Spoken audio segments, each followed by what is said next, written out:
Good Sunday morning, everybody. Well, it's a new era in Webb County. After millions were spent, after AI videos flooded social media, and after high-profile endorsements dominated the headlines, at the end of it all, there was one left standing.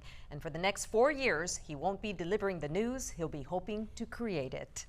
On Election Day, when all the ballots were counted, there was no question who the next Webb County judge would be. In the final unofficial voting totals, Jerry Garza brought in just under 11,000 votes over to his column, earning close to 60% of the vote share. Meanwhile, C.Y. Benavides, who also finished as the runner-up in the 4-candidate field back in the March primaries, he picked up over 7,500 votes, good for 40% of the vote share this time around.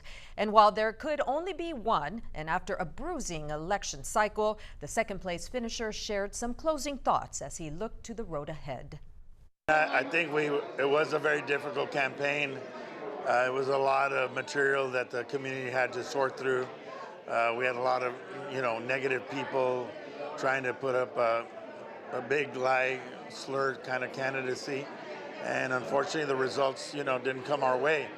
I want to congratulate Jerry Garza on the victory, and I want to wish him and his family the best. Well, I've always been a developer. I'm currently on several developments, and I'll continue to be doing what I do, being who I am, and being an advocate for the youth.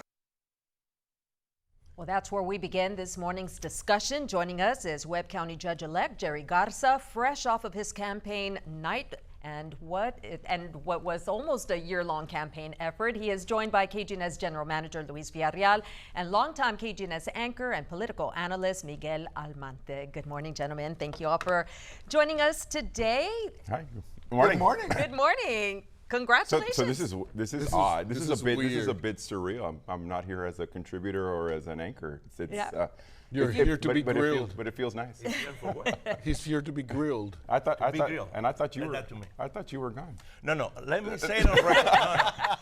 I'm gonna leave, but I'm gonna be around. I'm gonna be your worst nightmare. Well, let me say it on record.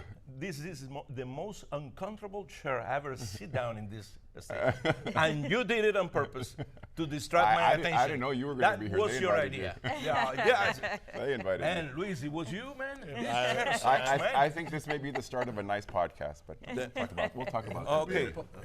We'll talk about that later. Are you gonna break the fire? No, we're gonna let Mindy direct us, and then we'll go. No, we want to start by just obviously talking about everything that led up to the campaign, and there was a lot of things that were said on social media. And Miguel, we adore you here, and it is a sad day because you're going to be leaving, but you're retiring. You've been wanting to retire for a while. We were very blessed because you stayed on for a couple of more years after you initially told us that it was time. And I'm going to start choking up here. I'm sorry. But, I want to talk a little bit about the campaign trail, and then, Miguel, we want to talk a little bit about you. Let's leave that to we'll leave that to the end. But let's talk about business. Let's get to it. So you're the judge-elect. Now what? And before you answer, and this is, so it's kind of weird because obviously Jerry and I have known each other for many years. We worked together for a long time. And so we've had these conversations off camera many a times. And so yesterday I was on the show with Miguel, and he asked the question, what do I expect from your office, right? And my answer was very, I think, clear and honest in that we all know you. We know you very well. We know your intentions. We know you're a man of good heart. You're a man of faith. You're a man of family. Your qualifications, you have more certifications and licenses and degrees that I mean, most of us here combined. And so I don't think that's an issue. My issue, as you know, has always been, can you do anything about it? Can you really turn the tide on what the perception is that our government has not changed? Yeah. We are in the same place that we've been for decades, except for the growth and the progress that has been made in spite of it. So what now? I think the moment we start thinking that we can't do anything or that anything's going to change, then that's the day that we really aren't going to do anything. I come from the school of thought, and again, I'm here with friends. You all know me. You all know the kind of work that I do. I am somebody who, anybody who knows me knows that I am going to work from the crack of dawn or even earlier to the very end until the job gets done.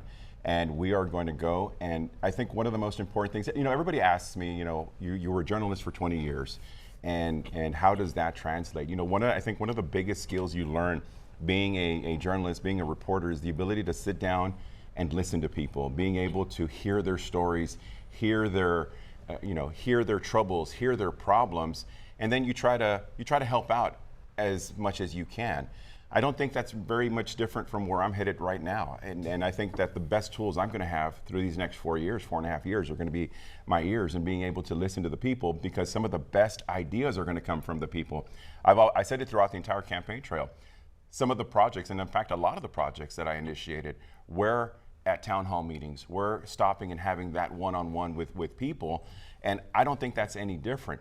That being said, we have a tremendous amount of challenges that are facing our community. And we're going to have to hit each one of them head on, one at a time.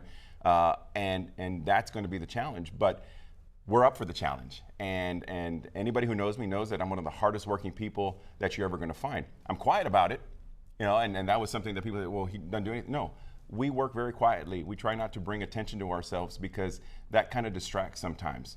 But make no mistake, I am prepared to go in head on and be able to tackle these issues one at a time as they begin to present themselves. Can he do it? Okay, well, let me tell you something. First of all, congratulations. Thank you. Honestly. And social media, there are a bunch of people congratulating you because your victory, the results, your triumphs. But there are another bunch of people saying that you're more of the same, you are part of the establishment, it means part of the swamp, nothing is going to change. So what change are you going to make in order to change that perception? What's your first priority? What's the first problem you're going to address and you're going to solve? Not only talk. Well, this is the solution, and we're going to start fixing this problem this day, and we're going to finish the problem fix this day.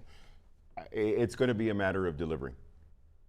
Because people want to see results. That's how we start to change some of that. So let's start with one of the main priorities. And I talk about how I think a lot of times, being here, this desk and out in the field has prepared me for a lot of these things. And this was something Mindy and I worked on when I was here. The biggest issue on the campaign trail from folks was the idea of affordability. It is just so much harder to make ends meet nowadays. Affordability, and we know affordability, there is a whole host of reasons why affordability is through the roof. But let's focus on the things that we can control here in Webb County. Local government is that buffer between what's happening here at the local level and happening at the state and national level, which we all know many times is very dysfunctional. But we have the ability here at the local level to be able to adapt and react quickly. And so one of my first priorities is to try to attack this issue of affordability and the issues affecting property taxes. And so one of my first things is going to be to bring in a Webb County homestead exemption. That was a story that Mindy and I had worked on. We are going to bring that in to be able to put money back into people's wallets and to be able to bring back the early payment discount.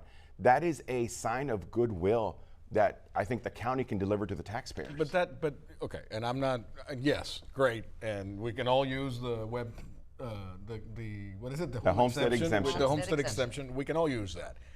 But that's a handout. That is a discount. That is we can't do anything about where we are, so we're gonna help you. What about lifting? What about helping earn? Help themselves. Yeah, help them What about helping people? What about helping our community rise and take advantage of all the great things we say about ourselves? Because we say a lot of great things about ourselves, and yet we're still one of the poorest counties in the country. What about racing that? I mean, yes, we can help in the immediate, and I think that's what you're saying. That's a priority, but how do we turn that into, okay, let's raise the level of income, the Quality of living. the quality of life, Right. the No. opportunities. Look. Throughout the campaign, I talked about how all of our industry, 75 to 80% of our jobs are focused in 3 industries: international trade, government, and healthcare. Now, that everything is tied into there. To me, that's a very scary proposition because we saw what happened when the tariffs hit. International trade community hurt. We saw what happened with all the changes to the Affordable Care Act, changes to Medicare, changes to healthcare. That affected a lot of businesses and a lot of people in that sector. Then you talk about what happened with government shutdown. It affected, and all that has ripple effect. And think about it, 80%, 75 to 80% of our jobs are in that. So anything goes wrong or any combination of things, we're going to have a serious problem here in Webb County. We need to start looking at diversifying that and expanding that. And to me, one of the very natural expansions for that as a first step is trying to go back to manufacturing. We had a tremendous history in manufacturing. Half a billion in trade crosses our bridges. What do we Half manufacture? of that. We don't manufacture anything. Well, that's the point. You want to say we don't do things. But this is probably why things don't, because we're always talking about, we don't. Well, no, we have to start. So we're talking about, the question was, where do we start? That's where we start. We have to start somewhere. Why you didn't start when you were the commissioner? And if we are crossing $500 million in trade, and half of that is coming north, a lot of that stuff is going elsewhere to across the country to either get finished, final assemblage, packaged, kitting. Why can't we capture that here? As many things that we've ever talked about, it's not a one thing, right? There's a amount of things. Yeah. I think we're going to have to take a break. But when we come back, I think I want to touch on, yes, it can't be a one thing fix all, but you hire a fish because you need somebody to swim. I don't think we've done enough to take advantage of what we do best, which is import-export. That's our livelihood. Sure. And I think that we are leaving a lot of things on the table when it comes to that. So. Okay, speaking of leaving things on the table, we're going to take a quick break, but when we come back, we'll continue the conversation with Webb County Judge-Elect Jerry Garza, and we've got Miguel Amante with us, and stay with us. We're going to take a quick break.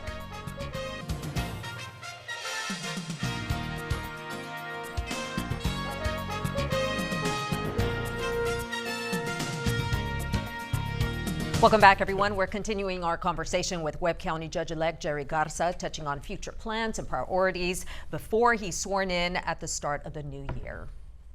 We always hear in Texas the Golden Triangle, San Antonio, Houston, and Dallas. Well, I think we have something very special in South Texas that I call the South Texas Diamond. San Antonio, Laredo, the Valley, and Corpus Christi. There is that cliche that a rising tide rises all ships. Well, if we can work with attracting those types of investments and working collaboratively together, imagine what we would be able to do here in South Texas with the #1 inland port, having the port of Corpus Christi, and having all of that knowledge and experience right here in this area. We would see some amazing things. We're going to start up with our panel once again. We've got Webb County Judge-Elect Jerry Garza. We also have KGNS political analyst Miguel Amante joining us. So we were talking a little bit before the break on how we rise to the occasion. In that soundbite, Jerry, you talked about working collaboratively with other entities. How do you plan on doing that, especially with the City of Laredo? Well, I think, look, we can't do this alone. We've already talked about that. We cannot do this alone, and we have to be able to nurture and develop those relationships to be able to identify areas where we can work together. I've already started preliminary discussions with officials over at the City of Laredo, discussions with the mayor's office, discussions with the city manager's office, so that we're starting now, so that as we're transitioning, we don't skip a beat, and in fact, ramp up to January 1. So those types of relationships are going to be very important, but we've already begun the process of also reaching out to the regional county judges, many of which are friends of mine, were commissioners when I was a commissioner, and are now county judges. And so I have already begun the process of reaching out to them to be able to develop more regional ties with surrounding counties as well. Look, we cannot do this by ourselves. We have to unite and form coalitions to be able to attract the things that we need to attract into this area, and we've already begun those discussions. It's going to be very important because when we leverage things, we can leverage so much more. Yeah, Absolutely, and no, we've heard during the city council budget workshops where they're wanting to reach out because they need help with funds. So, have they reached out? Well, they haven't asked for money yet, but no. I told Miguel yesterday we were talking, and I was talking to him about.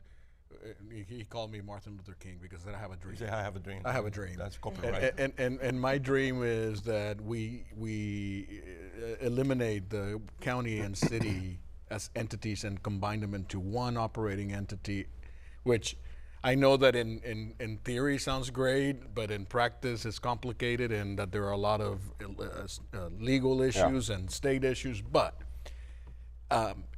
even in recent meetings, I mean, we've had independent trips to Washington. The city went by themselves, the county went by themselves, with different messages. And if we've learned one thing over the years, is that people in Washington, when it comes to grants and programs, they hate different messages. They like the idea of give me a unified message, otherwise we're not going to do anything.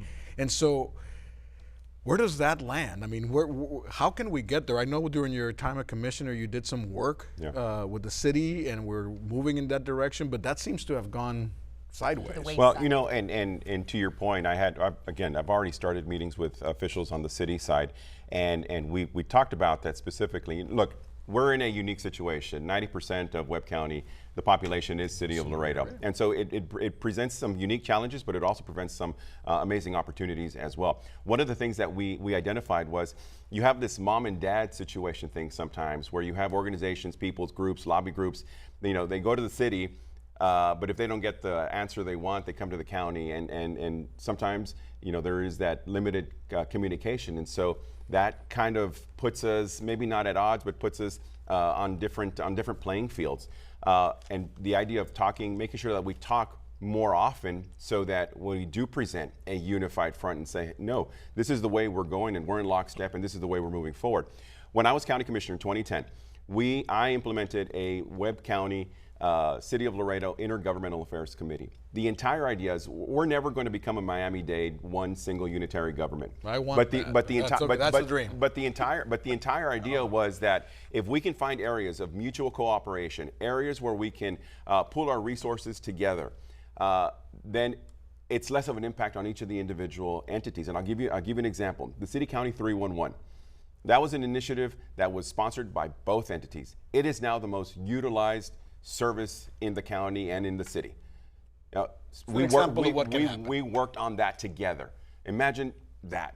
We were able to build the Fernando Salinas Community Center, the first county-owned community center in the city.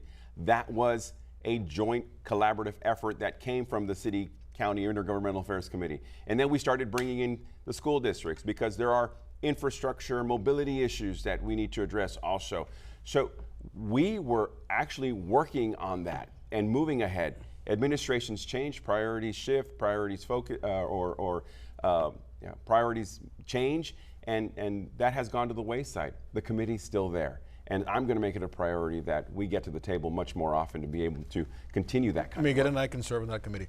Let me shift gears here a little bit, if you don't mind, Mindy. I want to address a situation that took place the day of the runoff and the day before the runoff election. Rumors started circulating on media, or not media, on social media. About a situation that had transpired here with us, and that involved that was election day. The day before, I think on Monday it started, or was it election? It happened the night before, but it was on election day. Yeah. Miguel, you announced your retirement. Yeah. And all of a sudden, Facebook Live. And Facebook Live. Here in the studio. In the studio. And that took on a life of its own because there had been a clip of an interview that you did with Jerry that, I guess if you take a clip, you can make all kinds of deductions or assumptions on the clip. Let's just say in that moment, my Spanish wasn't up to par. Well, your Spanish. It got lost in translation. Well, I don't think that was.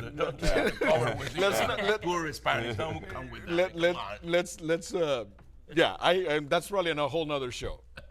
My point is it scary, or you from a media person, you from a former media person and an elected official, the power, the misinformation, the ugliness of everything that's transpired. I mean, we sit here in these platforms with a federal mandate and responsibility to report accurately, we're bound by rules and regulations. Legal ramifications. Legal ramifications as to what can happen. And the people out there, They don't care. they don't care. They don't care. And They they They're can not, do what they they're want. not They held can to do- that standard. That's it. They're not held to by standard. No. But the average citizen doesn't know the difference. They don't know that. And so, according to what the rumor was that you had gotten been yourself fired because Another of your dreams. well, that was a drink that is Never coming came true. true. Yes. But again, to my point, I said, look, I worked with him. I was his boss for several years. I said, if I totally wanted to do that, I would have done it when I was here, not when I was gone. That's right. But it is amazing how those things happen, and how you had people in certain camps saying, if you come and cast your vote, we're going to make sure that he stays on the air. It is amazing. But I will tell you this. I think the results of the election show that people fact check. I think people have a tremendous amount of common sense, and they understand what is in social media. And for the most part, I think the overwhelming majority of people treat that with some skepticism. And I'll just use this as an exhibit. Over the last few days of the campaign, when things got really, really nasty there on social media, and obviously, I was the brunt of a lot of it, our polling numbers started to tick up. And so that's when we realized, you know what? The people don't like this type of campaigning. So, The nastiness of it all. yeah, I mean, and quite frankly, again, I wish we had more time, but quite frankly, both you and CY were subject of outside forces pushing that had no business being involved in this. Who knows what the reasons are behind it? That's another whole other question, right? Yeah. But anyway, it doesn't speak. And I guess we could also, I know we have to take, I guess round 2 next week? Round 2 next week. Well, or you do your podcast. It's on me. It's gonna be on me. That's right. We're going to take a quick break, but when we come back, it's the one thing our panelists cannot stop thinking about. Stay with us. Well, it's the one thing we all can't stop thinking about, and maybe it's because you can't make sense of the end of the journey until you remember how it all started. You're not originally from Laredo, but No, you've made Laredo your home. What is it about this community that just has attracted Amazing you?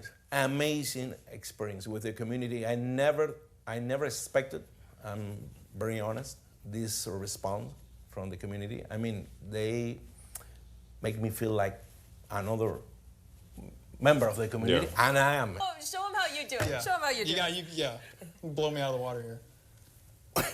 Watch and learn. Y así están las cosas por el barrio. Déjeme contarle que hace tan solo unas horas se produjo una persecución policial en la cual un conductor de noticias de Telemundo, tratando de llegar aquí a la estación a tiempo, fue correteado por varias patrullas de la policía. Fui yo. No, man. Yes, make it up. Yay, bravo. What he said. Oh my God, that was just a walk down memory lane, Miguel. And I know we surprised you with this, but Your hair looks. No, I look the same. I haven't get older. Yeah, I think you sleep in formaldehyde or something. So, You think so? Miguel, again, like I said yesterday, and I mean, Jerry and I and Mindy have all had a chance to work with you over the years. You've been in Laredo for how long? 13 years. 13 years in Laredo, 8 of those with us, and your career spans over 25 years. You're definitely an acquired taste, but I think Laredo really liked you, and I think you did a lot of great things for I our have 1 community. year ahead to fulfill my sentence. And then you can be free. Oh, I got to tell you, again, going back to the rumors, everybody said no. He said, the rumors that said that I was the base. That's on your the fire. best. You know what? Talking about One of the rumors? best decisions I ever made as news director was hiring you. And I wish you nothing but the very best, Miguel. I really Yeah, do. and I was the person who contacted you. Yes. And you respond to my That's message. right. And, But nothing would have happened if I hadn't said No, yes. he would have been fired me long time ago. Miguel, best of luck, man. I'll be Hi, around. Miguel, and you Thank came you. on our morning show Thank you, the thank day you, after thank you you. got I hired. remember the first And we interview were with so happy. Mindy and the, Yeah. I don't remember. And the WBCA parade, we walked it together. That's right. Yeah, yeah, with Those some were great the times. memories. those were the days. Yeah. Well, Miguel, you want to sign us off? Want to say Así something? están las cosas por el rato. No, wait. This is a follow-up. How do you call this segment? Yeah. The title to this segment. Beyond the headlines. One thing. Jesus One Christ. thing. One thing. Be creative. What? One thing. That's it? That's it. What do you think? How do you call this? I would put a headline, your picture, and the headline saying, "He got beaten again, this time in English." Now we level the playing field. Miguel, we're going to miss you. And Thank we you. love I'll be around. Don't Thank worry. you. Yes. Thank And you, that everybody. does it for this episode of Beyond the Headlines. Make sure to tune in next Sunday. Have a good week ahead. Not lost in translation.